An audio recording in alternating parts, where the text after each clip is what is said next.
All right, Claudia, let's dive in. This is a topic that, frankly, most business owners hope they'll never have to navigate. But divorce is a reality for a lot of entrepreneurs.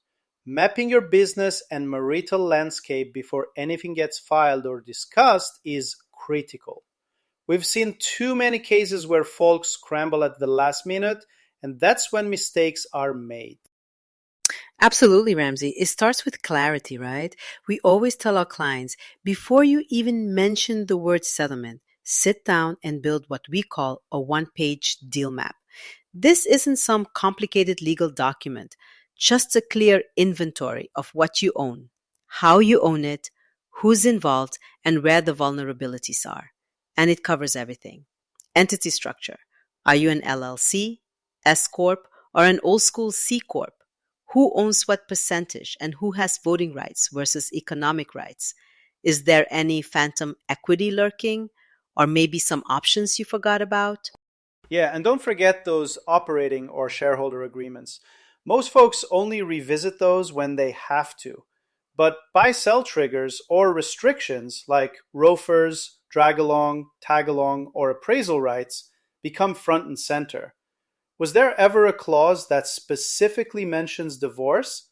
You'd be surprised how many times we see a trigger event clause nobody remembered.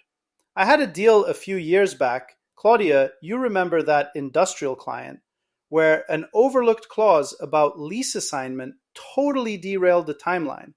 The clause required landlord approval even for a transfer between family members. We were 2 weeks from closing and boom, everybody scrambling to get landlord consent. The tension in that room, man, it still gives me a headache thinking about it. You know, Ramsey, that's the kind of thing that trips people up. Then you have the debt stack: SBA loans, lines of credit, personal guarantees, UCC filings, sometimes tied right into payroll or bank accounts. If there are cross defaults or cash flow covenants, guess what? You need to know that before you start talking about ownership splits or buyouts. And then the key contracts: top customers, big suppliers, franchisor approvals, or even government permits. Can these be transferred or assigned if there's a change in ownership? Or does an outside party need to sign off? Exactly. And people risks who on your team actually knows what's going on. If your spouse happens to be the head of HR, or there are family members on payroll, or even if someone just manages all the logins and nobody else knows the passwords, those are real vulnerabilities. It all layers into cash flow proof too. Your SDE or EBITDA build, the add backs you can actually stand behind, and then this tricky piece: personal versus enterprise goodwill. What part of business value walks out the door if things change? And the punchline is clarity up front prevents ugly surprises later. Surprises create leverage, but not for you. It's usually for the other side or your lender or your landlord. If you've already got everything mapped, you head into negotiations or the courtroom in much stronger shape. And just a quick aside, building your one page map isn't only a divorce thing. We covered timing and preparation in our last episode about business sales. It's the same logic applied here. Be ready before you're forced to be. Right. Whether you're thinking exit, partnership issue, or divorce, it's all about controlling the narrative, not just reacting to it. And honestly, getting organized early just puts you in a better mental headspace too. So let's go deeper into valuation. In a typical business sale, valuation is all about market buyers and future upside. But in a divorce, we're talking about a totally different audience: a judge, a mediator, or two warring valuation experts sitting at opposite sides of a table. The levers are the same, but the context changes. Yeah, and the process gets pretty technical. The first lever, seller's discretionary earnings or EBITDA. You have to normalize everything. Clean out owner's compensation, one off legal bills, family travel expenses, or I don't know, that time you paid your cousin for consulting work during COVID. You separate out anything personal, otherwise, it will get picked apart. And if your spouse works in the business, even if it's just part time, document a fair market rate replacement salary. The court's going to look at it, so you have to as well. And then there's multiple selection. Smaller or more owner dependent companies get lower multiples. If your business is heavily reliant on you, like, say, one big client, all the relationships, no written systems, you won't get full value. But even things like key person risk or messy documentation can pull your multiple down. That was something we went deep on in our Q4 business valuation episode. Documentation can move your value more than most people realize. You know, I always trip over goodwill. Like, was it personal or enterprise?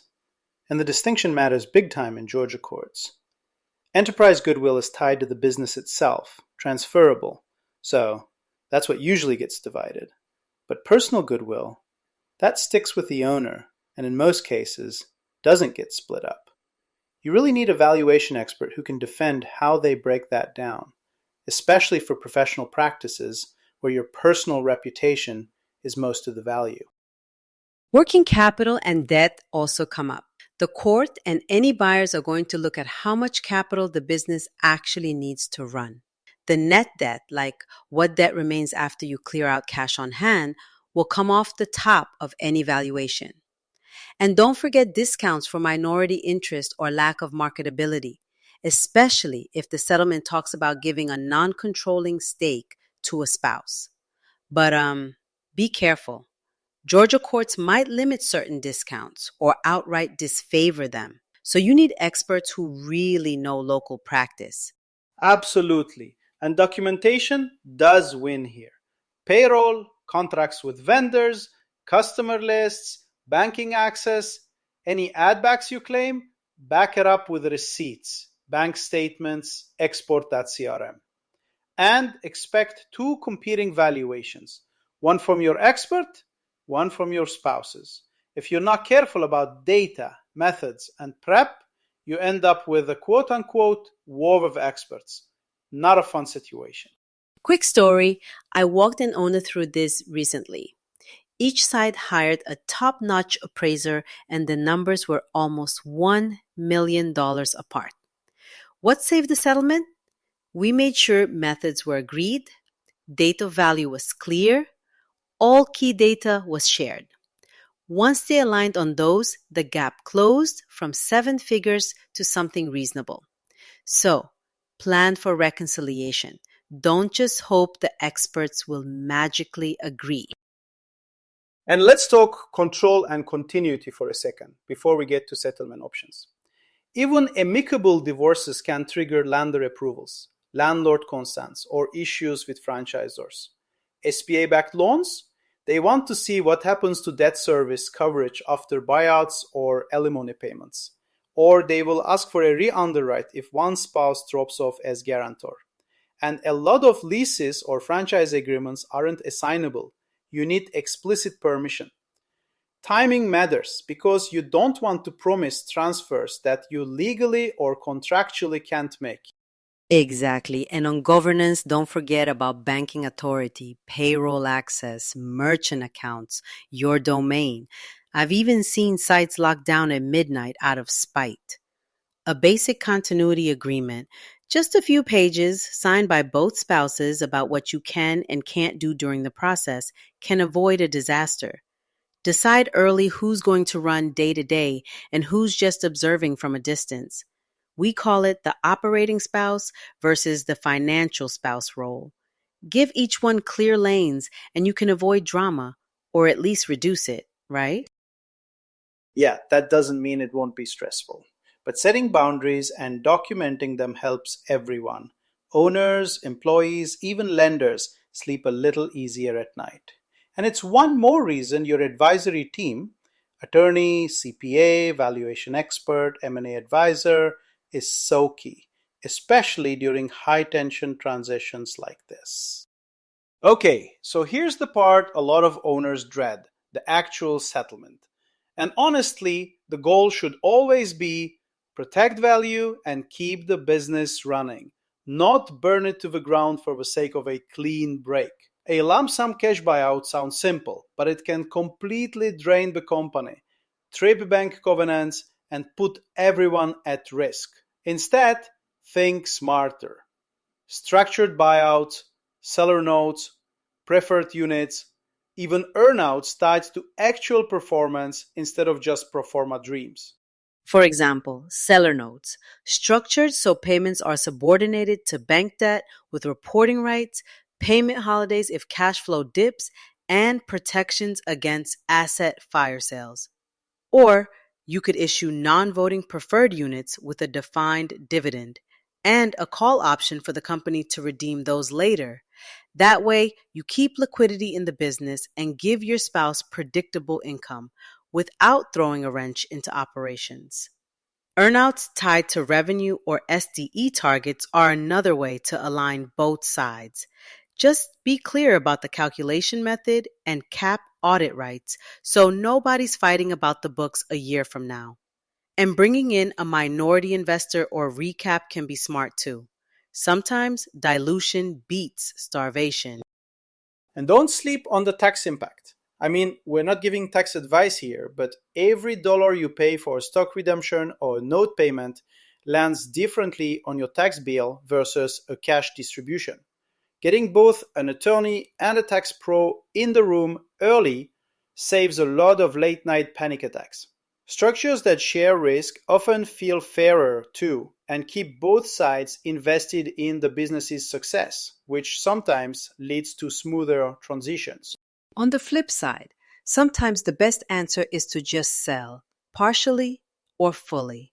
If neither spouse can truly run the business alone, or a buyout would blow up DSCR or covenants, or key employees or clients are getting nervous and results are sliding, a market sale might be most protective. In those cases, it's code names, tight NDAs, limited access for staff, and a broker who knows how to manage the noise.